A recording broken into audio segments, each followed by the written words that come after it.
Yeah, hi, I'm Beth, compulsive overeater. Thank you so much for um, the start of this meeting. I've got a lot from it actually of talking about the tools and the breakdown. I've really appreciated everyone shares um, about how they use the tools and stuff. And yeah, um, I'm just trying to think about step five and how that has kind of basically helped me and transformed my life.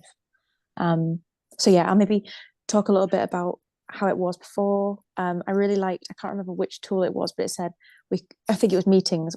Through meetings, we confirm our common problem, common solution, and the gifts that we've received. And that actually is such a beautiful way of like structuring a chair that I didn't even realize until today. But yeah, so I'll kind of confirm my common problem, that sort of identify that I have very few memories of being a normal eater. I think I was like a normal eater for a little bit. And then around the age of 10 or so, I just remember being obsessed with food. Um, I don't think I felt very safe in the world. I don't think I ever thought that I belonged properly. I felt quite scared at home. My dad's uh, kind of quite a scary character with quite a big um, temper, quite short temper. And yeah, I just didn't quite feel like I fit in and didn't quite feel like anyone really knew me or understood me. And I felt like if you really knew me and knew what I was like, and then you wouldn't like me. And I wasn't good enough. And I was boring. There was just like nothing to me. So I just found um I think food was just a way to cope with those big feelings and those feelings of like just I just thought something was wrong with me. And I had really, really big feelings of like, really quite painful things that a child probably shouldn't of, it's painful for a child to think of like, why, I don't think my parents should have had me. Like it was really like some really like painful stuff. And I just ate. So I remember going throughout the day at school where I didn't really feel like I fit in. I didn't quite know how to like, connect with people or socialize or whatever. Um, and had so much self hatred. So then I projected that self hatred onto other people and was like rude and snappy and stuff. And then I would come home and like eat, and I would just eat salty, then sweet, then salty, then sweet, just basically as much food in my body to squish down whatever feeling was obviously like cropping up that I just didn't want to feel. And then I would then eat my dinner with my family normally. And I found meal times quite not very enjoyable. I didn't feel very close or connected to my parents, and I found that meal times could be a bit sort of awkward.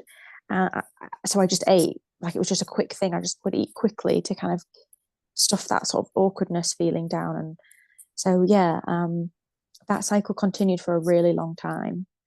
Um, and yeah, food worked until it didn't. Basically, um, it my body changed, and that was a kind of as I was like going through puberty of like wanting to look a certain way to attract male attention and thinking I needed to look a certain way basically to be okay, to be skinny. Like once I'm skinny, then I'll be happy. Once I'm, then my life can start. Once I fit into those jeans and I look like this, then I can have a boyfriend and then life will be perfect. But life isn't perfect yet. I can't be I like life doesn't really work yet. So but I'm waiting for the day like when this.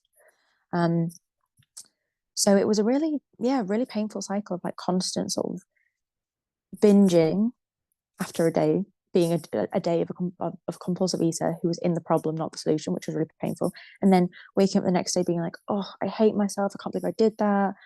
Right, today's the first day of the rest of my life. Like I'm gonna like I read all the sort of diet books and I followed all the Instagram pages and all the it was like just if I can just find this one Instagram quote that will change the way I think, and then I'll stop eating the way I eat. So then I would like sort of clenched fists throughout the day, like trying to exercise compulsively and try not to eat. And inevitably I'd be hungry, so I would eat about 11 or like the morning, and then I'd be like, oh, ruined. Today's ruined. Okay, I'm just gonna binge today, get rid of all the food in the house, and then tomorrow I'll start. Like tomorrow's a fresh day. Like tomorrow I'll be different. And that just continued for a really long time, and it was just really painful. And I had zero headspace, as has already been shared, but like I had no headspace to think about anything other than food, like what 10 I wanted. minutes left. Thanks, Deanne. Thank you so much. like just my headspace was constantly taken up with thoughts of myself, my body, how I looked, how people thought of me, and what I was going to eat, what I wasn't going to eat, how I was going to exercise, what I wasn't going to exercise, like just chaos. So yeah, I tried loads of things, and I guess I'll come to our common solution. I tried loads and loads of things, um, like diet books, books about binge eating, um, therapy, hypnotherapy, and it just never worked. Like maybe it worked for a little bit, and I lost a little bit of weight. And then I'd be obsessive about the weight that I lost and be telling everybody like, look, oh my gosh, look, I can fit into these jeans. Oh my God, look. And then it would last for basically about 2 weeks. I was never very good or like successful at dieting. I'm not really restrictor. I'm more of a binge eater. Although I can have the restrictive thoughts of like, I want to lose weight. I want to, um, and then, yeah, I was thinking about AA, and because I was listening to a podcast about someone who was in AA, and I was thinking a lot about how I related to the way they spoke about their thoughts. Like they were saying that they were very black and white, like very all or nothing sort of thinking. And I was like, I really relate to that. And I was like, I wonder, all the things I've tried haven't worked, but I wonder if I'm an addict and maybe I'm addicted to food. And I didn't realize that was even a thing. But I just thought, okay, I'm going to Google it and see what happens. And I came across Overeaters Anonymous, and I was like, I didn't love the name Overeater because I had so much shame around the fact that I ate the way I did.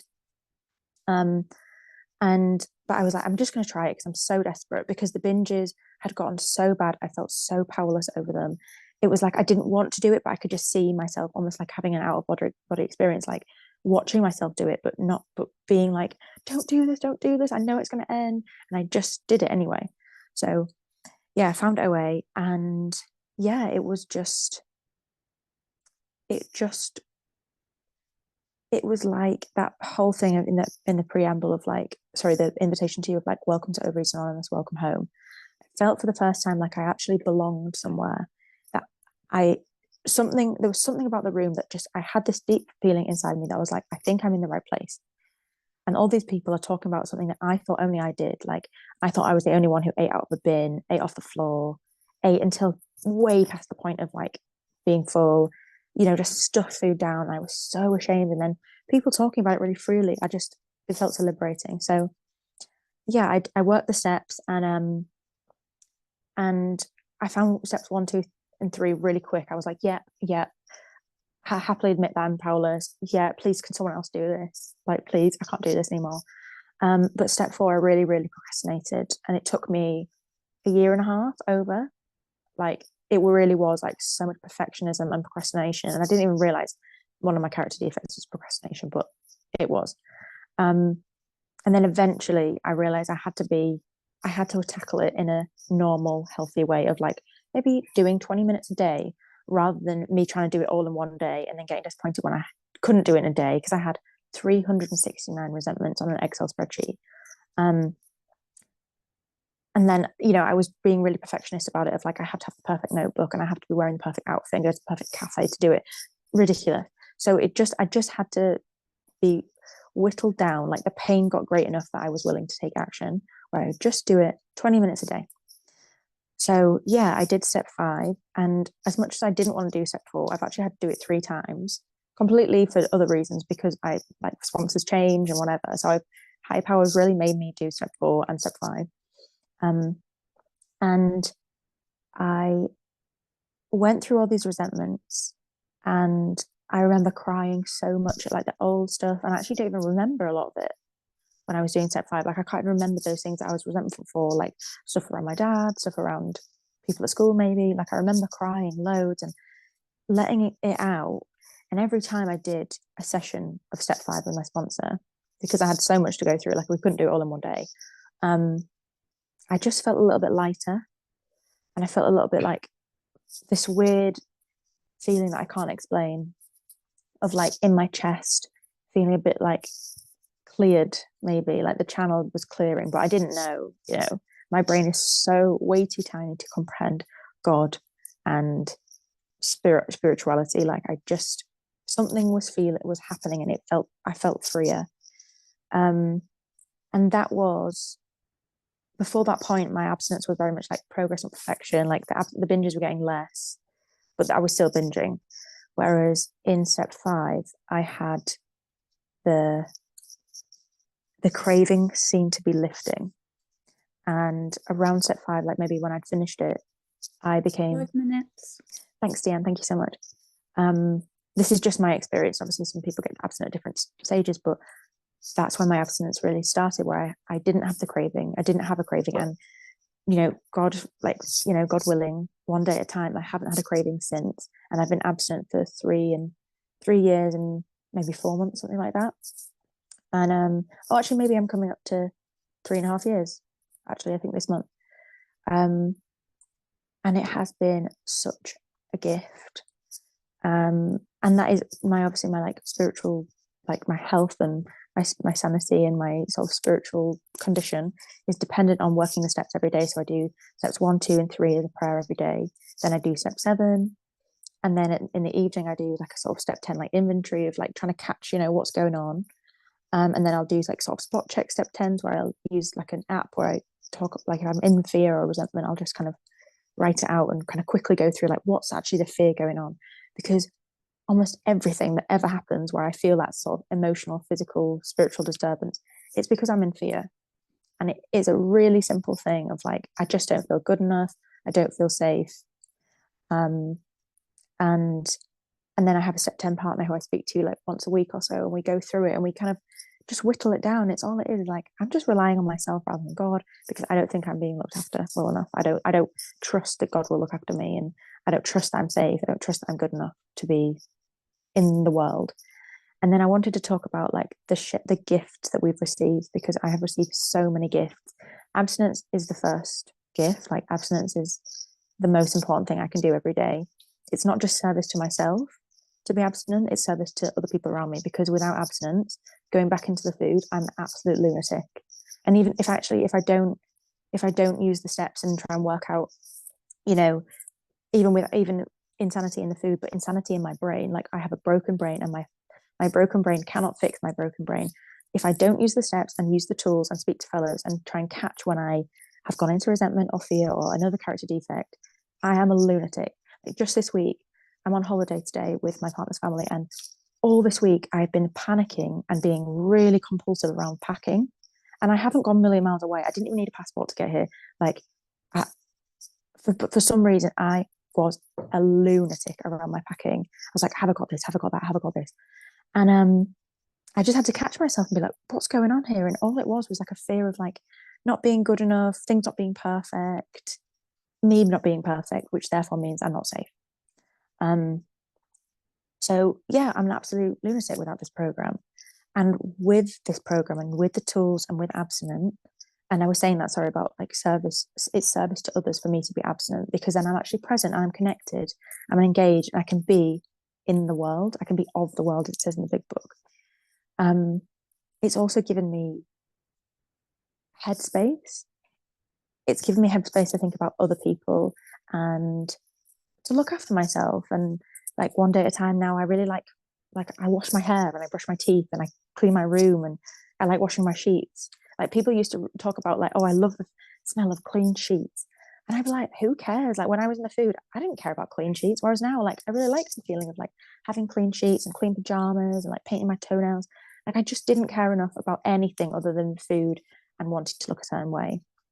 I now exercise in a really loving way. Like I've done some really, really awful things with my body through exercise. Like I've really put my body through a lot of stress. And nowadays, like I just do yoga. I really like walking, and I like going to the gym to lift weights, but it's not in a punishable way. It's a nice, like, oh, I feel strong today sort of thing.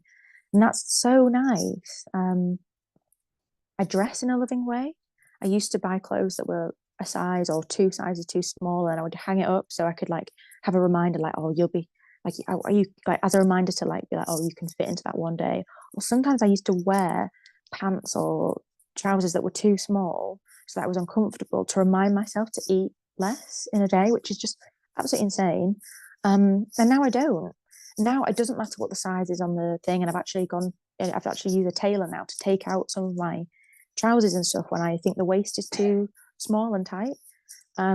And that is like the most loving thing. I don't care what the size is. I just want it to be comfy. I want it to fit my body, like my clothes fit my body, not me, my body fitting clothes. There's just so many gifts, and I really like being of service and trying to get out of my own head. And another gift I've had is meeting my partner. Like oh, thank you. That's time. Sorry, I'll wrap up. That before I used to choose really inappropriate men who didn't like me, and that was my type, like people who didn't like me really, and who were really emotionally unavailable because I wanted to prove that I could get them and I could prove that I was good enough. And yeah, like nowadays, one day at a time, I'm in a relationship with someone who really likes me, and it's not like, ew, like if you like me, then there must be something wrong with me. Thank you. But yeah, I'll leave it there. Thank you.